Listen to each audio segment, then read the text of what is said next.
રાજકોટ બેઠકના પરસોત્તમ રૂપાલાની ટિકિટ રદ કરવાની માંગ ઉઠી છે. મૌન બાઇક રેલી યોજીને મામલતદારશ્રીને આવેદનપત્ર પાઠવવામાં આવ્યું હતું. રાજપૂત સમાજવાદી ખાતે બેઠક યોજીને આ નિર્ણય લેવામાં આવ્યો.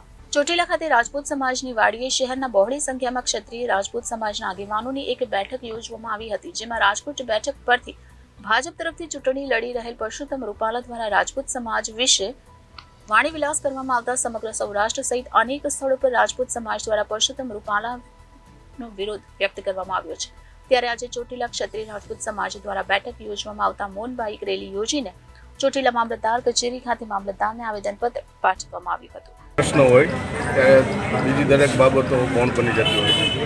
ત્યારે સમાજના દરેક પક્ષના અને દરેક ભાઈઓ દરેક ક્ષેત્રના અત્યારે જોડાઈ ગયા છે અને જે રીતે રોષ ફાટી નીકળ્યો છે રૂપાલાજી સામે, એ રીતે ચોટીલા ક્ષત્રિય સમાજમાં પણ એના પડઘા પડ્યા છે અને એમની ઉમેદવારી રદ થાય એવી એકમાત્ર માંગ સાથે ચોટીલા સમસ્ત ક્ષત્રિય સમાજે આજે આવેદનપત્ર આપ્યું છે મામલતદારશ્રી અધિકારી.